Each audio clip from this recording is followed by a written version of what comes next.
Hello, everyone. I'm Kate Hatmaker, the Executive and Artistic Director of Art of Elan, and I am so thrilled to be joined today by the composer Mason Bynes. Welcome, Mason. Thanks for making time for us. Thanks for having me. We are so excited to have you in San Diego as part of the California Festival this November, and I know we'll be showcasing your work on a couple of different programs for this festival. And I just have a few questions because I'm not entirely sure that you've ever come to San Diego before. Okay, is No, this it'll will be be your my first first. trip? Yeah, it'll be Oh, my first time. fun. I'm excited. Yeah. Yes, and I know we'll be presenting one of, or premiering actually, a shorter chamber music work as part of our Downtown Sounds concert on Wednesday the 15th. And then we'll be part of a much bigger creating sound workshop at ICA North on Saturday, November 18th. So our listeners will have a couple of opportunities to get to hear your work and your compositional voice.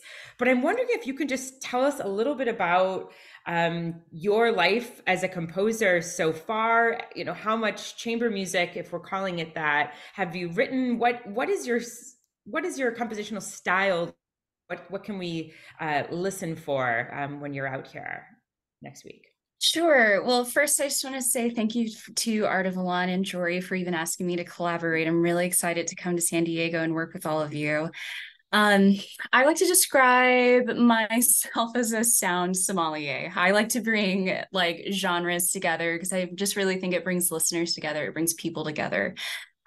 So I got my start with composing actually. I like to describe it as arranging. When I was younger, specifically when I was in high school, I started doing these like singing Valentines with my friends through our choir, and we would I would mash an old song and a new song, and I would accompany us on guitar.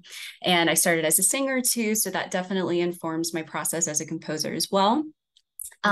Um, with chamber music, well, I guess to back up a little bit, as far as genre, I have traversed a lot of different genres as a singer, but also just as a listener and a huge music nerd. So, Yeah.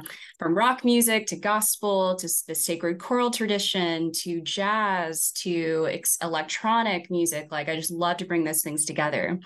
So, in terms of chamber music, I've written for a wind quintet called Wind Sync back in Oh yeah. Houston. Right. That was really fun.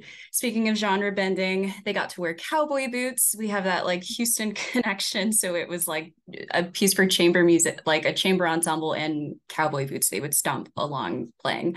So that's fun. I've written for other vocal ensembles and chamber ensembles in that type of sense. So that singing tradition, as far as having kind of a quartet, quintet, octet within the vocal tradition, I've also written for. And I've also done a couple of different pieces for rock groups. So I wrote this Cool. one piece called Zeus that was for like three electric guitars, electric bass, and drum set.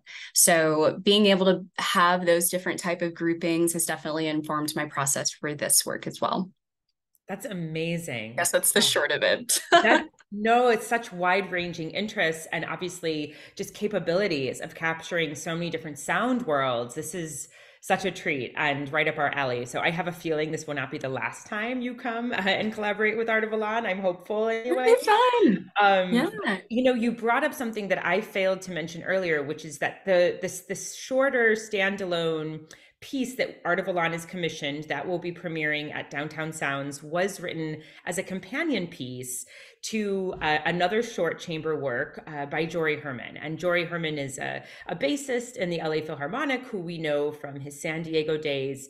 And this is, I think, the second piece he will be composing for Art of Elan, and whose work we're also premiering that night. So it'll be fun to have these two shorter pieces speaking to each other in real time in front of an audience. And then I know on Saturday, the 18th, we'll be up at ICA North with you for a workshopping event that we're calling Creating Sound. And this is in collaboration with the visual artist Danielle Dean, who has been working on a film and has commissioned you and Art of Elan to work with her to create this film score.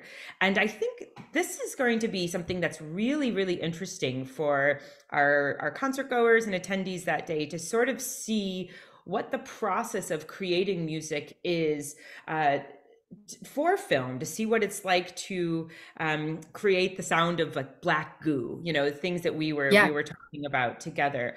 This is certainly something that's pushed Art of Elan a little bit out of our comfort zones. You know, the music obviously needing to match sort of the vision and this theme for what I think is going to be a really powerful film that Danielle has created. And so I'm wondering if you can talk a little bit about what this process has been like, because it's been a little amorphous. It's We've gone through a Yeah. lot of different chapters of, you know, starting with an initial idea, and then time goes by, and then where is that idea now? And so many different people being a part of this collaboration, visual artists, you as a composer in New York, Art of Elan musicians here in San Diego, and what we're going to be doing for the public on November 18th. So can you just tell us a little bit about what it's felt like to be working with a visual artist so closely, and then how that has translated into these various musical movements that you've created to support the film? Sure. Yeah, so well, I have written for film before, Right. but this is something I haven't done before as far as writing for like an acoustic presentation of the music Mm. and these ideas. So in my collaboration with Danielle, she sent a script that kind of gave these still images of what to expect within the film. And that was the source material for the composition. Within this collaboration, it's traversed a lot of different ways to collaborate within this collaboration.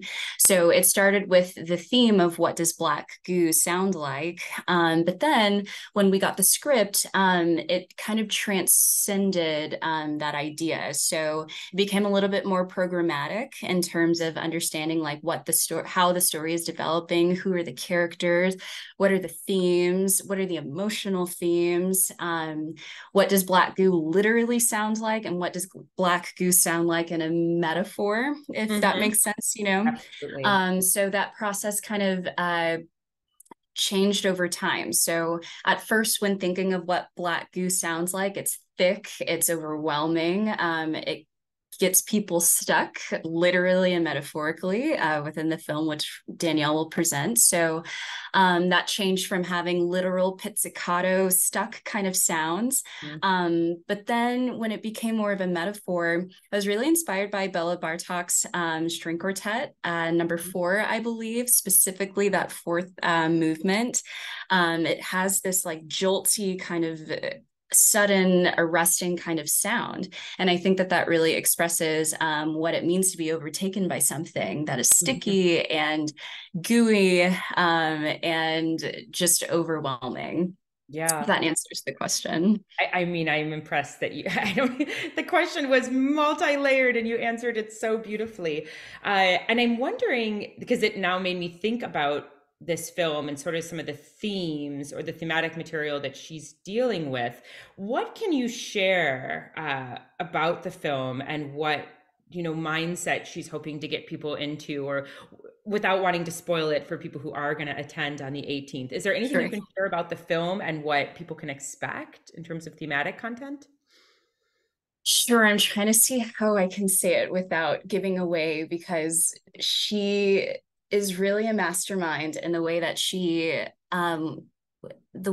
defines this idea of black goo literally and metaphorically. Um, this is I believe, a personal story for Danielle. She talks that she's from Himmel Hempstead, and there was an event within Himmel Hempstead where there was this like spill of black goo that overtook the city. But at the same time, historically, it was a metaphor for how she addresses her identity as a biracial woman, and how how the effect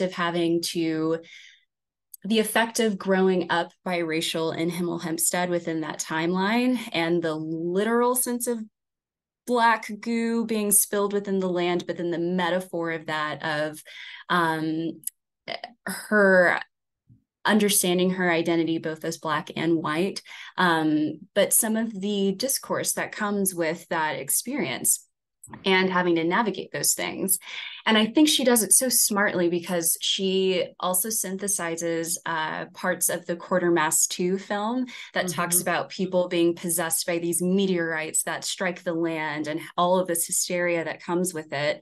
And some of the hysteria that comes with entering spaces as a Black woman, entering spaces as Yeah. biracial. Yeah. And people being overwhelmed by that in a weird way. And so she just like merges these story of identity, but the source from the Quartermass too, and makes it kind of this sci-fi dystopian kind of thing. Hmm. Um, there's so much more that happens in the film too, but I'm going to let her talk about that when we get there. But it's a brilliant idea, and I'm really grateful to be even writing music to accompany a story that's hers as well. That sounds so powerful, and again, multi-layered. And I feel privileged that I'm, one of the musicians that can help bring this to life for people. How then, because we have this sort of shorter chamber music work that we've commissioned you for the Downtown Sounds concert, how does that standalone work fit into this film score? Like, how did you approach Mhm. writing that in a way where it could exist on its own without the film, without the black goo, without these other visuals in mind? How that, I would imagine that'd be very complicated. Like, how do you sort of reconcile the two assignments we gave you here? Yeah, it was, there were challenges, but that's the beauty, I think, of this piece. It is standalone, and I think it's standalone because it expresses some of the textural ideas of meteors that are striking the earth and some of the seagull effect notations where you're like sliding on your strings to show to express how those meteors might be striking the earth, or how black goo might be overpowering and prickly and sticky. And then there's this like, there's a collaboration of, there's a synthesis of sound and melody, of texture and harmony, of reverberation with the vibraphone, but also a through line of melody and a through line of sound with the cello and with what you're playing as the violinist. So I think, trying to make sure I'm answering the question. Um, Navigating that collaboration as far as how to have a standalone piece, but also have it reflect what the film is. Yep. I think that is my niche as a composer. How do I bring sound worlds together? How do I bring themes together where they're programmatic, but also can stand alone? It's Am I incredible. answering the Yeah, question? I mean, that's To make sure I'm not amazing. being like too woo woo with the I description. I think it's perfect. And we want, I think I'm curious. Like I know a little bit about what we've been embarking on this last year. And yet what you just described piqued my curiosity even further. So I think it was a beautiful way to answer. And I'm really looking forward to seeing how both the standalone piece and then the bigger film score, work in context with all these other really incredible elements that you've been describing. So we are, again, super excited to be premiering this as part of the California Festival, which focuses on music written in the last 5 years. This is music, in some ways, written even in the last 5 months. It's Yeah. so fresh, this process, and unfolding in real time, which is another part of what I know ICA, Institute for Contemporary Art, believes in so strongly, and Art of Elan as well, that art is a creative process. It is not always just some polished work hanging on a wall from 200 years ago, that it reflects the here and now, that it's being created by powerful voices here in 2023. So it has been a real privilege to be able to um, enable and empower both you and Danielle to have a conversation about some very, very relevant topics, and then try to um, bring it all to life through music and certainly through the film that she's created. So we would encourage people to purchase tickets for our Downtown Sounds program at Loose Loft on Wednesday, November 15th. This is a 7 p.m. show. We'll be premiering a work by Jory Herman, a work by you, Mason, and then have some of our other colleagues curating a really interesting set that I think also will reflect sort of the moment we're in here in 2023.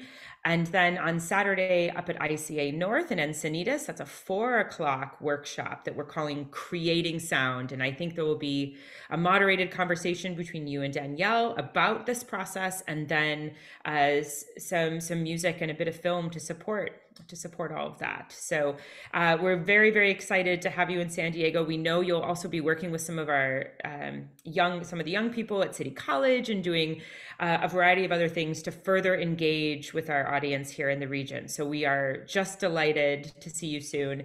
And all of these events, of course, can be found on our website, artofalan.org, and we'll look forward to seeing everyone really soon. Thanks again for making time today, Mason. Thank you. Can't wait to see you all.